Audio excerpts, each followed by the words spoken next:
اهدنا الصراط المستقيم.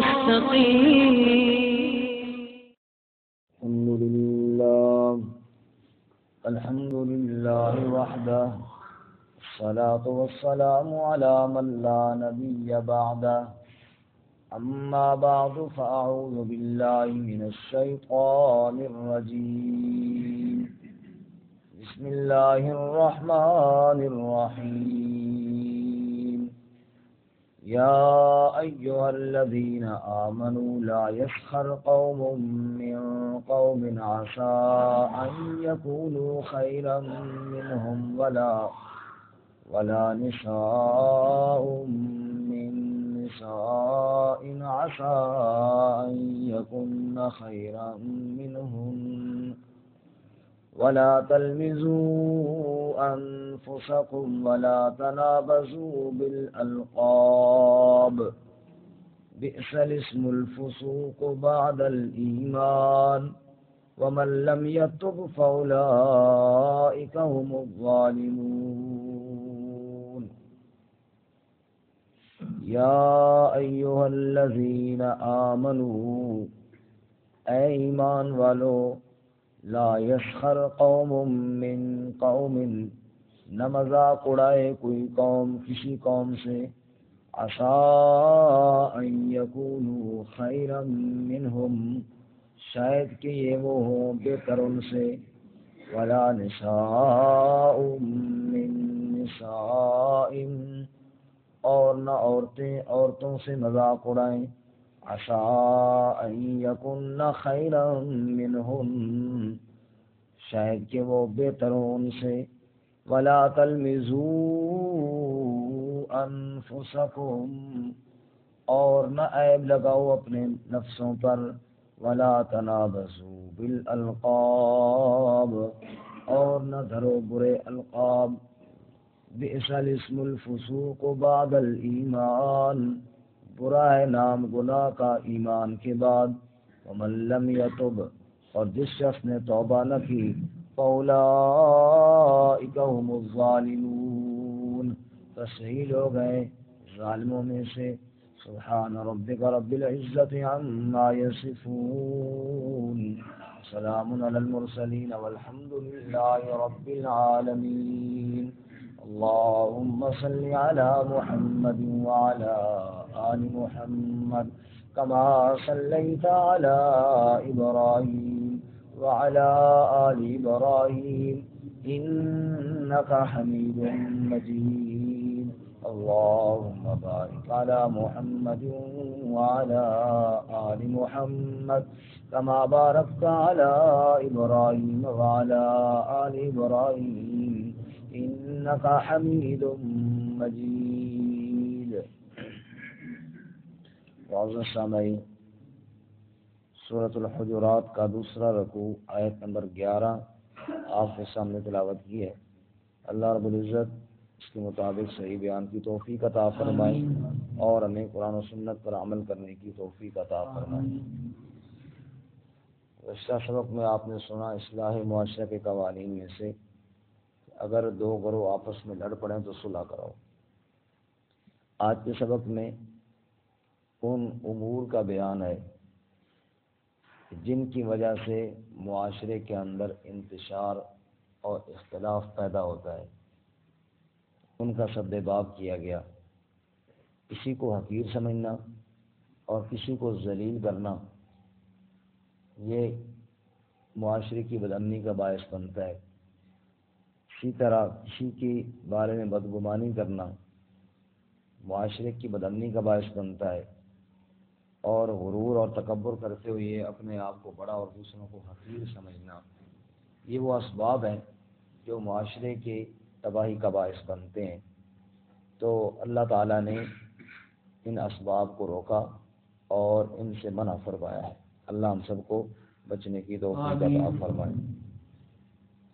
سب سے پہلی بات فرمائی، یا ایھا الذین آمنوا لا یسخر قوم من قوم، اے اہل ایمان، کوئی قوم کسی قوم کا مذاق نہ اڑائے، عسیٰ ان یکونوا خیرا منہم، شاید کہ وہ جن کا مذاق اڑایا جا رہا ہے وہ ان سے بہتر ہوں، مذاق اڑانے والوں سے، ولا نساء من نساء، ورنہ کوئی عورتوں کا مذاق اڑائیں، عسیٰ ان یکن خیرا منہن، شاید کہ وہ عورتیں جن کا مذاق اڑایا جا رہا ہے ان مذاق اڑانے والی عورتوں سے بہتر ہوں۔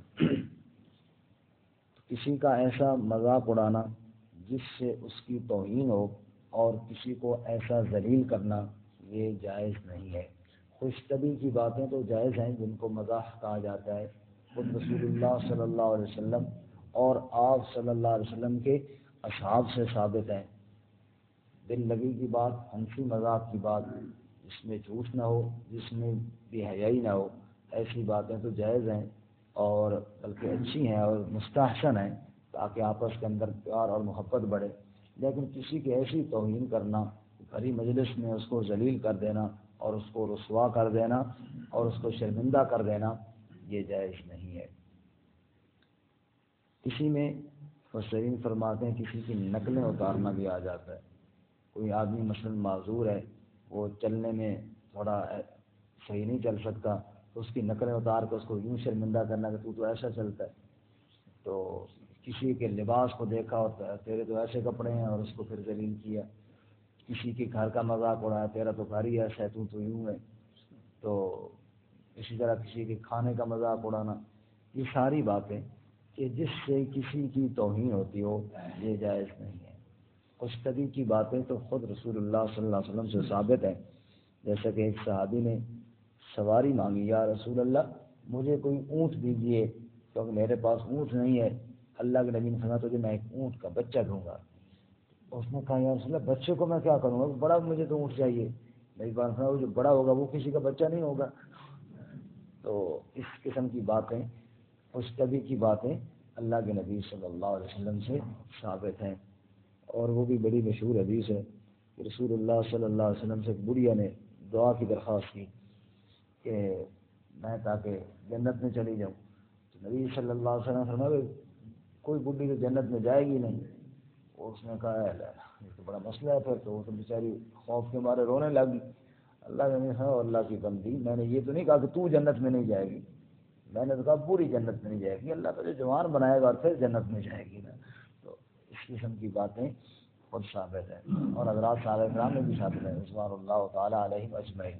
حضرت سیدنا ابو بکر صدیق رضی اللہ تعالیٰ عنہ اور حضرت سیدنا عمر فاروق رضی اللہ تعالیٰ عنہ کا بڑا مشہور لطیفہ ہے کہ، اور حضرت سیدنا علی المرتضیٰ رضی اللہ تعالیٰ، تینوں بزرگ جا رہے تھے، اور مزے کی بات کہ ابو بکر دائیں اور عمر بائیں اور علی درمیان میں رضی اللہ تعالیٰ عنہم اجمعین، علی درمیان میں۔ تو حضرت سیدنا عمر فاروق رضی اللہ تعالیٰ عنہ کو دل لگی سوجی، تو انہوں نے کہا علی بیننا کنون فی لنا، یہ لفظ لنا ہے نا، لنا، اس لفظ پہ غور کرو، لنا، یہ اسم لنا، ادھر لام لمبا سا اور آگے الف لمبا سا اور بیچ میں نون چھوٹا سا، لنا، علی بیننا کنون فی لنا، علی ہمارے درمیان ایسے لگ رہے ہیں جیسے لنا کے لفظ میں نون نظر آتا ہے، لنا کے لفظ میں نون۔ اب علی کا جواب سننا، وہ اس سے زیادہ مزدار ہے۔ اب یہ جو لنا ہے نا، اس میں سے نون نکالو تو پیچھے کیا جایا جاتا ہے، لا، لا کا معنی کچھ نہیں۔ فرمایا لولا کنت بینکما لکنتما لا، اور شکر کرو نون بیچ میں ہے، اگر یہ نہ ہوتا تم دونوں تو ختم ہی ہو جاتے۔ لولا کنت بینکما لکنتما لا، اگر میں تمہارے بیچ میں نہ ہوتا تم دونوں تو ختم ہی ہو جاتے۔ تو اس قسم کی خوش طبعی کی باتیں تو خود ثابت ہیں، اور اس کے ساتھ ذرا محفل کی رونق ہو جاتی ہے، آپس کے اندر بندہ خوش طبعی کر لے تو مزاج خوش ہو جاتے ہیں۔ اور آج کل تو جیسے ہر بندہ پریشان ہے، کوئی کس پریشانی میں مبتلا، کوئی کس پریشانی میں مبتلا، ذرا گپ شپ کر کے بندہ تھوڑا بہت ایسی بات شات کرے تو اگلے تاکہ خوش ہو جائیں، تو یہ تو منع نہیں ہے، یہ تو بڑی اچھی بات ہے۔ اس دن میں یہاں سے باہر جا رہا تو ادھر ہمارے 4 ساتھی محلے کے کھڑے ہوئے ہیں، جن میں بٹ صاحب بھی کھڑے تھے، تو میں نے کہا لگتا ہے بٹ صاحب کا گھر دعوت ہے اور یہ سارے ساتھی میرے انتظار میں ہیں۔ وہ آگے سے کہتے میرے تو یہ بات آ رہی ہے کہ سارے آپ کے گھر کی طرف چلے جائیں۔ میں نے کہا یہ تو بڑی بیوقوفی ہے کہ دعوت آپ کے گھر اور بندہ ادھر چلا جائے، جدھر دعوت ہو بندے کو ادھر جانا چاہیے نا، دعوت اس گھر میں اور بندہ ادھر چلا جائے، اس سے بڑی بیوقوفی تو ہے کوئی نہیں۔ اور پھر وہ بھی مولوی کا گھر ہوتا ایسے تھوڑی بہت ہی گپ شپ یہ تو بالکل مستحسن ہے اور اچھی چیز ہے، لیکن ایسی مذاق کہ جس میں اگلے آدمی کی توہین ہو جائے اور وہ کہ یار میں زمین پھٹے اور اس میں گھس جاؤں، کدھر جاؤں، اس ظالموں نے میرا بیڑا غرق کر دیا بھری مجلس کے اندر، اس سے اجتناب کرنا چاہیے۔ اب آپ ذہن میں رہے کہ دو چیزیں ہو گئی ہیں، ایک وہ جس کے ساتھ صرف خوشتبی اور دل لگی کی باتیں ہیں، دوسری وہ جس نے اگلے کو ذلیل کر کے اور اس کو شرمندہ کرنے کی باتیں ہیں۔ تو وہ جو شرمندہ کرنے والی باتیں ہیں نا وہ جائز نہیں ہیں، وہ جائز نہیں ہے، باقی خوشتبی کی باتیں جائز ہیں۔ فرماتے یا ایھا الذین آمنوا لا یسخر قوم من قوم، کوئی قوم کسی قوم کا مذاق نہ اڑائے، عسیٰ ان یکونوا خیرا منہم، شاید کہ جس کا مذاق اڑا کے جس کو حقیر سمجھ کے ذلیل کیا جا رہا ہے وہ اس سے بہت بہتر ہو۔ رسول اللہ صلی اللہ علیہ وسلم نے ارشاد فرمایا کئی بندے ایسے ہیں بکھرے ہوئے بال والے، پھٹے پرانے کپڑے والے، اگر جناب کسی کے دروازے پہ جائیں تو لوگ کہیں ہٹ یار تو کدھر آ گیا ہے، ان کی مطلب کوئی حیثیت نہیں، لوگوں کے آگے کوئی مقام نہیں۔ لو اقسم باللہ لا برا، اگر اللہ کے بھروسے پر قسم اٹھا دیں تو اللہ ان کی قسم کو پورا کرے، اللہ کا ان کا اتنا مقام ہے۔ فرمایا کسی سے درم مانگے درم کوئی نہ دے، دینار مانگے دینار کوئی نہ دے، یعنی ایک ٹکا ان کو دنیا میں دینے کے لیے کوئی تیار نہیں، اور رب سے جنت مانگے تو اللہ ساری جنت ان کے نام کرے، اللہ کا ان کا اتنا مقام ہے۔ اس لیے عموماً ایسے لوگوں کو ہی مذاق کا نشانہ بنایا جاتا ہے۔ فرماتے ہیں تمہیں معلوم نہیں کہ اللہ کا ان کا کتنا مقام ہے۔ ولا نساء من نساء، عورتوں کو الگ بیان کیا، فرمایا نہ کوئی عورتوں کا مذاق اڑائے، شاید وہ اس سے بہتر ہوں۔ شریف فرماتے ہیں عورتوں کا یہاں پہ اسپیشل الگ اس لیے ذکر کیا کہ عورتوں کے اندر یہ دوسروں کو حقیر سمجھنے والی باتیں زیادہ ہوتی ہیں، میرے پاس اتنے کپڑوں کے جوڑے ہیں اور تیرا تو ہے ہی کوئی نہیں، تجھے کوئی نہیں لے کے دیتا، تاکہ وہ اور جناب بھڑک بھی اٹھے اور لڑائی بھی آگے ان کے گھر میں بن جائے، اس قسم کی باتیں کرنا تاکہ جس سے اور زیادہ جناب وہ نفرت پیدا ہو اور حقارت ہو، اور میں اس لیے الگ ذکر کیا۔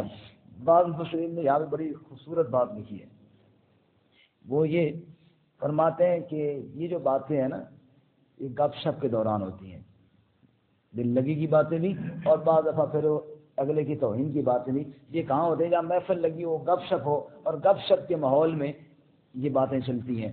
اور اسلام کے اندر ایسا مخلوط نظام کوئی نہیں ہے کہ مرد عورتیں اکٹھے بیٹھیں اور گپ شپ لگائیں، ایسا کہ جناب اور محفلیں لگی ہوئی ہیں جس میں عورتیں بھی ہیں اور جس میں مرد بھی ہیں اور گپ شپ لگی ہوئی ہے، اور ایک دوسرے کو جناب کوئی مزاح کر رہا ہے، کوئی مذاق کر کے اگلے کو جناب توہین کر، یہ باتیں تو ہیں ہی، ہو ہی نہیں سکتی نا۔ اس لیے مردوں کی محفل کا الگ ذکر کیا، عورتوں کی محفل کا الگ ذکر کیا، کیونکہ مخلوط طور پر ایسا ماحول اسلام کے اندر تو سر سے جائز ہی نہیں ہے، چاہے اس کے اندر مذاق نہ بھی ہو، چاہے اس کے اندر یہ بات نہ بھی ہو، پھر بھی یہ ایسا ماحول کہ جناب جس کے اندر سارے مخلوط ہوں، مرد اور مل کے گپ شپ ہو رہی ہو، یہ جائز ہی نہیں ہے۔ آگے فرماتے ہیں وَلَا تَلْمِزُوا أَنفُسَكُمْ، اور عیب نہ لگاؤ اپنے آپ کو، انفسکم اپنے نفسوں کو، اپنے آپ کو، یہ اپنے آپ سے مراد قرآن نے کئی جگہ فرمایا نا کہ دوسروں کو لگانا گویا کہ اپنے آپ کو لگانا ہے، میں کسی کو برا کہوں گا تو مجھے یہ کہے گا نا، تو اس لیے فرمایا اپنے آپ کو عیب نہ لگاؤ۔ فرمایا کہ ویل لکل ہمزۃ لمزہ، ایک ہے ہمزہ ایک ہے لمزہ۔ ہمزہ کہتے ہیں عمل کے ساتھ عیب لگانے کو، اور لمزہ کہتے ہیں زبان کے ساتھ عیب لگانے کو۔ میں کسی کے بارے میں یہاں بات کروں نا، وہ فلانا آدمی جو ہے نا اس کا خاندان اتنا گھٹیا ہے، کمینہ بندہ ہے، یہ ہے وہ، یہ میں زبان کے ساتھ کسی کو عیب لگائے جا رہا ہوں۔ اور وہ مزہ میں کسی کو عمل کے ساتھ عیب لگاؤں، سارے بیٹھے میں کسی کو اشارہ کروں، یعنی اگلا کو فلانا آ گیا بھائی، کہ اس کو اشارہ کروں، اور اشاروں سے عمل سے ایسا عمل کروں کہ وہ اس کو جناب اس کو میں حقیر سمجھ رہا ہوں اور اس کے اوپر عیب لگا رہا ہوں، تو فرمایا کہ اس سے بھی اپنے آپ کو بچا کے رکھو، کسی کے بارے میں عیب لگانا اور کسی کے بارے میں الزام لگانا اللہ تعالیٰ نے اس سے محفوظ فرمایا۔ وَلَا تَنَابَزُوا بِالْأَلْقَابِ، اور برے القاب نہ کرو، ایسے برے القاب جس سے اگلا آدمی چڑھتا ہو، جس سے اگلے آدمی کی توہین ہوتی ہو اور اسے جناب پسند نہ ہو، اور وہ اس کا لقب دھر کے اس کو رسوا کرنا۔ اور اب وہ لقب جو دھرے جاتے ہیں بعض دفعہ اس کی عملی کمزوری کی وجہ سے دھرے جاتے ہیں، جیسے وہ شرابیہ اور زانیہ، نعوذ باللہ، کسی کو یوں کہنا اس کی عملی کمزوری کی وجہ سے، اور اسی طرح بعض دفعہ اس کی جسمانی کمزوری کی وجہ سے، اور لنگڑے کو فلانے ایسے ایسے نام رکھنا کہ جناب وہ جس کی وجہ سے وہ آر محسوس کرتا ہے اور وہ شرم محسوس کرتا ہے. تو ایسے کئی نام ہیں. اور بعض دفعہ تو اچھے ناموں کو اتنا بگاڑ کے برا کر دیا جاتا ہے. بہت اچھے نام ہوتے ہیں اور ان کو دیکھتے ہوئے اتنا برا کر دیا جاتا ہے کہ بندہ جناب حیران ہو جاتا ہے یہ نام کیا ہے اور کیا کہہ رہا ہے. ہمارے یہاں جب مسجد نبی بچہ پڑھنے کے لیے آتا ہے، میں ان سے بیٹا کیا نام ہے؟ بجی. میں نے کہا یہ کیا ہے؟ کہتے جی مجھے سارے بجی. میں کہا سارے کہیں تو خود تو نہ کہنا اپنے آپ کو، اپنا صحیح کہہ بجی ہو زمان، کتنا خوبصورت نام ہے اور اس کو بچی. میں نے کہا سارے کہتے ہیں تو خود تو اپنا نام سیدھا لینا کم از کم، تو خود ہی اپنا یوں بتا رہا ہے. تو اپنا نام جو ہے خود کسی ماحول جیسا ماحول ہوتا ہے ویسا اثر ہو جاتا ہے. کسی کا نام یوں بگاڑ کے رکھنا کہ جناب اگلے آدمی کو شرمندگی ہو، فرمایا یہ جائز نہیں ہے. لا تنابزوا بالالقاب، برے القاب کے ساتھ کسی کو مت پکارو. ہمارے قاضی صاحب رحمۃ اللہ علیہ کا مدرسہ تھا جہاں بچوں کو پڑھاتے تھے، تو ایک بچہ بھاگ گیا تو دوسرے بچے کو پیچھے بھیجا، پکڑ کے لیا اس کو. اور دوسرا پیچھے جو گیا نا، آگے ایک بابا جی کی دکان تھی، اس کو بہت ہو گئے وہ بابا جی بیچارے، اس کو نام رکھا ہوئے لوگوں نے بابا بھوسا.